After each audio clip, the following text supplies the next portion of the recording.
David Price finally put it all together in defeating Dave Allen at the O2 last Saturday. It was a fight which many people tipped him to lose, including myself. I felt like it was a winnable fight for him, but I felt, based upon his last couple performances where he gassed against Cash Ali, and he admitted that he was gassing against Cash Ali, and Ali really is just an area level fighter. Based upon that, I was thinking maybe Dave Allen can come through the early onslaught from David Price, potentially, wait till Price gasses and then take him out in the mid to late rounds. But no, Price, who we know is levels above Dave Allen in terms of skill and pedigree, this is something I mentioned in pre-fight videos, that the skill level, the pedigree level between the two men is vast. You know, Price is way above Allen.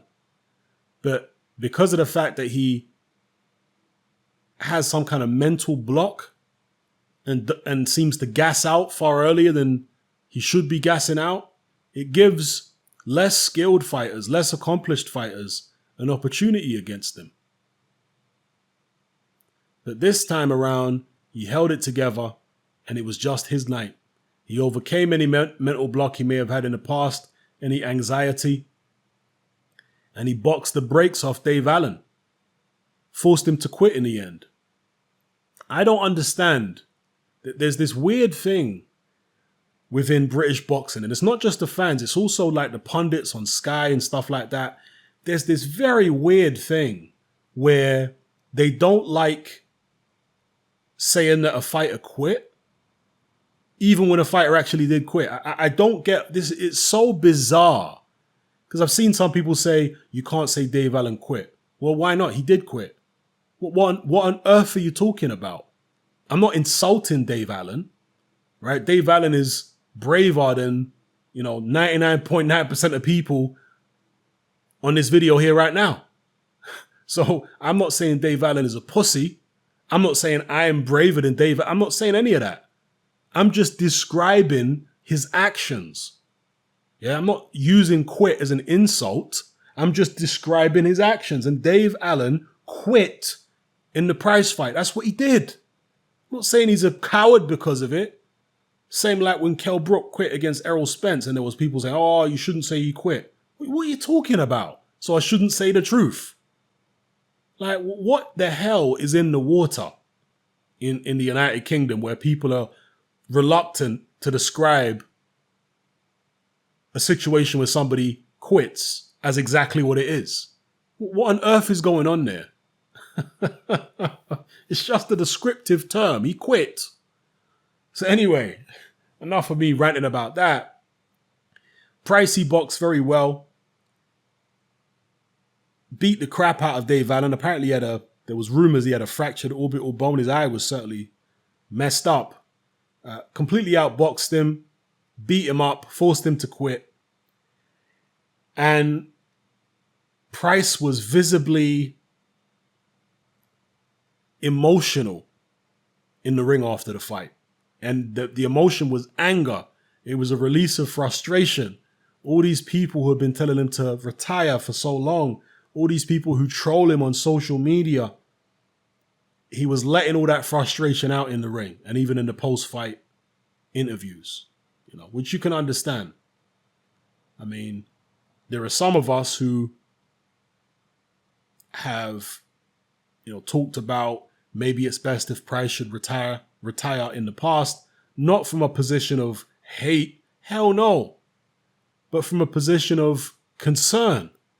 Some people might have the fake concern that David Price talks about, but there are plenty of people who are empathetic enough to be genuinely concerned. I don't want to see no fighter end up with pugilistic dementia or any of these other neurological conditions that you can get from repeated head trauma. I don't want to see that. I've been consistent right there across the board with that for years. Yeah, I care about the health of the fighters. So if I've in the past said it might be best for Pricey to retire, it's because I'm concerned about the guy suffering all the devastating knockouts. But I'm also happy for him that he beat Dave Allen and did his thing. I'm definitely happy for him. So the question now is, who should David Price fight next? He wants a big fight. He wants a payday. There's people out there like Derek Chisora, although that's kind of a friend of his. He's after the Dave Allen fight, Chisora was in his dressing room, and he kind of, I think he hugged Chisora and said Chisora is one of the few people in boxing who said that he shouldn't quit and that he should carry on, and who gave him encouragement. So him and Derek Chisora have always had a good relationship. He likes Derek Chisora. So maybe Chisora won't be a potential opponent because of the fact that they like each other and there's a mutual respect there. So who else could David Price fight? Oscar Rivas? That might be something David Price would be interested in. Some people even said Dillian Whyte versus David Price. That could be the fight that Dillian Whyte takes while he waits for his mandatory shot. Personally, the way David Price looked against Dave Allen, if he can reproduce that form against Dillian Whyte, to me, that's too dangerous for Dillian Whyte. If Pricey can actually reproduce that form. Obviously, Dillian Whyte has a lot of skills and abilities which Dave Allen doesn't have. So he would be far more dangerous in front of David Price than Dave Allen was. But be that as it may, that's an unnecessarily risky fight as far as I'm concerned for Dillian Whyte, fighting David Price. And I'm still not sure that fight would interest Dillian Whyte anyway, Because if you look at Dillian Whyte's history, he's more trying to fight guys in the top 10 while he's waiting for his shot. David Price is not in the top 10, at least not at the moment. So who else could be there for David Price? Could he get a shot at Usyk? Usyk's looking for his first fight at heavyweight. Could he get a shot at Gassiev? Could he get a shot at Hrgovic? Some people are talking about the rematch with Povetkin. There's Takam out there. Maybe one of the Frank Warren heavyweights, because David Price is not signed to any promoter at the moment. He's a free agent, so he can fight on any platform that he wants on any promoter's show. David Price versus Daniel Dubois. David Price versus Joe Joyce. In fact, Price versus Joyce is intriguing to me. Joyce didn't look good in his last fight. Obviously, David Price cannot move like Bryant Jennings.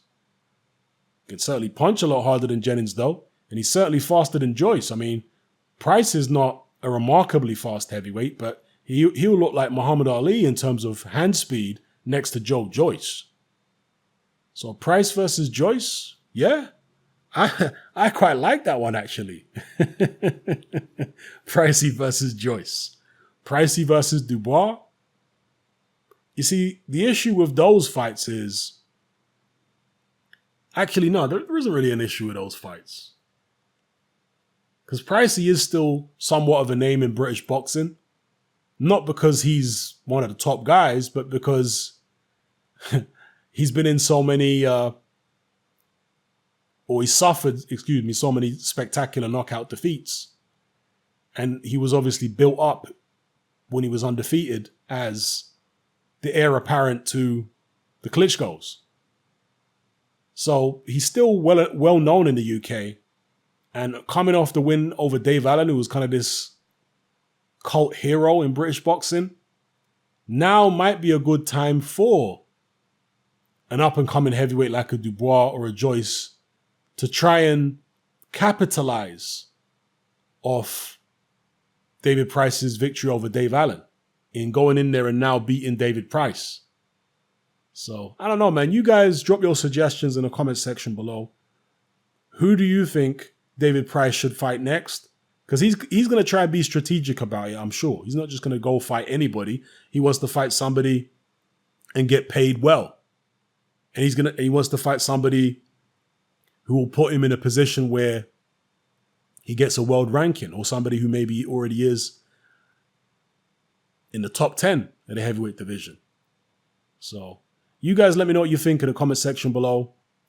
Who should David Price fight next? Who would you like to see him fight next, just from an entertainment point of view as well? Because there are two maybe different questions.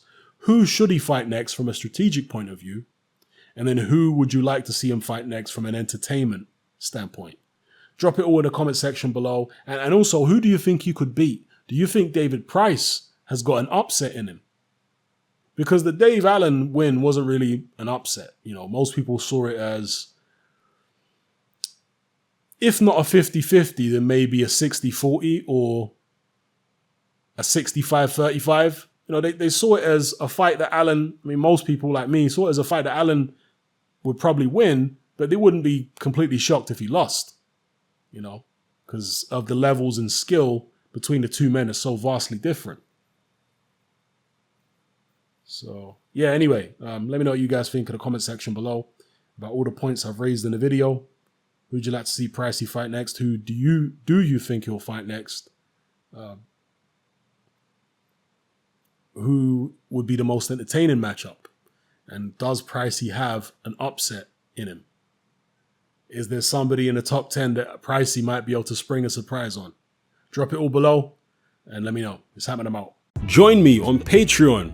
I upload a minimum of 2 podcasts every single week, covering a wide variety of controversial topics, as well as live stream Q&A sessions. Take a look on screen right now at some of the podcasts I've produced so far.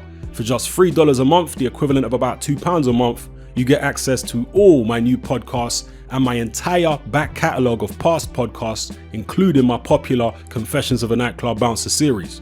You can listen on your computer or on your smartphone or tablet by downloading the Patreon app from the Google Play Store or the App Store for free. The Patreon app also allows you to download each podcast in MP3. For less than the price of a cup of coffee, you get access to dozens of hours of exclusive content.